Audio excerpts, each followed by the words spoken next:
बिस्मिल्लाहिर्रहमानिर्रहीम, अस्सलाम वालेकुम। पोटाश फसलों की खुराकी अज्जा में तीसरी बड़ी खाद है। ये तीसरा बड़ा खुराकी जुज़्व है। पोटाश की अहमियत और अफादियत तमाम ज़िम्मेदार बहुत अच्छी तरह समझते हैं। पोटाश खाद पौधों में तकरीबन 79 फंक्शंस को कंट्रोल करने और उनमें अपना किरदार अदा करने में बहुत अहम रोल अदा करती है।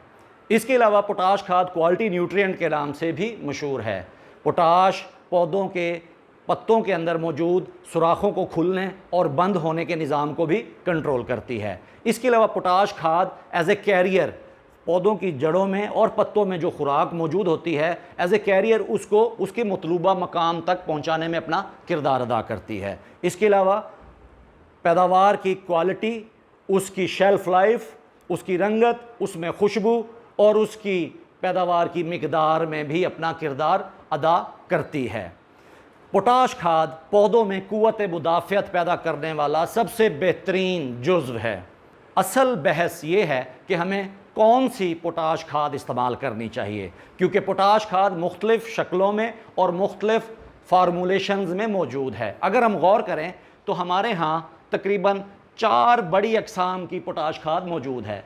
पोटाश खाद को इस्तेमाल करने के लिए बुनियादी नुक्ता ये होता है कि हमने देखना है कि उस पोटाश खाद के अंदर नमकियात की मिकदार कितनी है।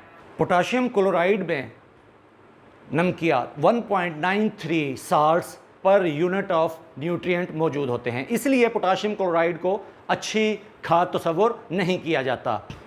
दूसरी किस्म पोटाशियम सल्फेट है। पोटाशियम सल्फेट के अंदर 0.85 salts per unit of nutrient मौजूद हैं। पोटाशियम सल्फेट के अंदर तकरीबन 17% इजाफी सल्फ़र भी मौजूद होती है और इसकी लीचिंग भी स्लो होती है। इसको एक अच्छी खाद तस्वुर किया जाता है।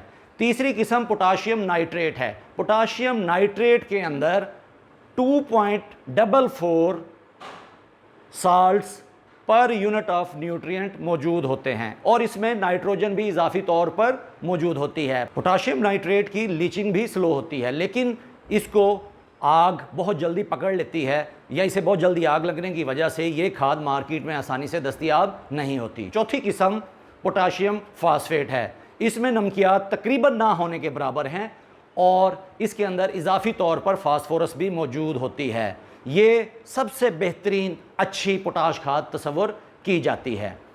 जबकि हम गौर करें तो रेतली ज़मीनों में पोटाश खाद का एक बहुत बड़ा अलमिया ये है कि रेतली ज़मीनों में पोटाश खाद लीच डाउन हो जाती है, क्योंकि रेतली ज़मीनों की CEC कैटाइन एक्सचेंज कैपेसिटी बहुत कम होती है।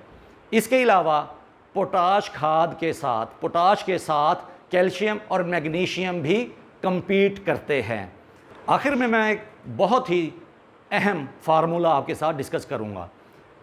पोटाश हमेशा पौधे पोटाशियम आयन की सूरत में हासिल करते हैं, जबकि पोटाश हमेशा कंपाउंड फॉर्म में मार्केट में मौजूद होती है, यानी कि पोटाश या ऑक्सीजन के साथ अटैच होती है K2O पोटाशियम ऑक्साइड, या सल्फेट के साथ या फास्फेट के साथ या नाइट्रेट के साथ।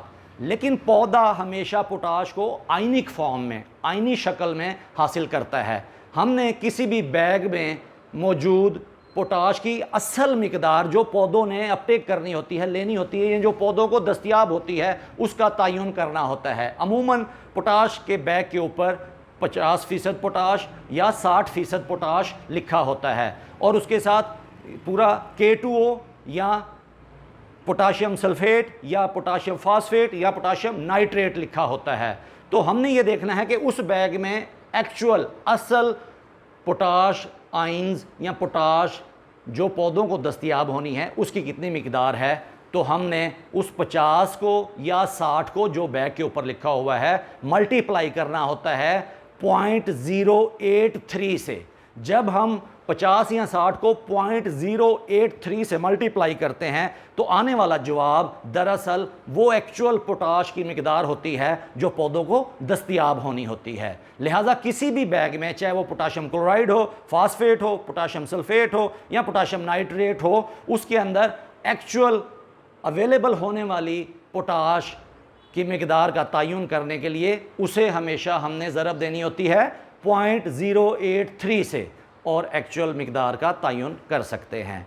लिहाजा इस वीडियो में आपको ये मालूमात मिली कि 4 किस्म की potassium chloride, potassium sulphate, potassium nitrate और पोटाशियम फास्फेट पोटाश खादें मार्केट में दस्तयाब हैं, जिनमें पोटाशियम फास्फेट सबसे अच्छी पोटाश खाद है क्योंकि उसके अंदर नमक की मकदार ना होने के बराबर है।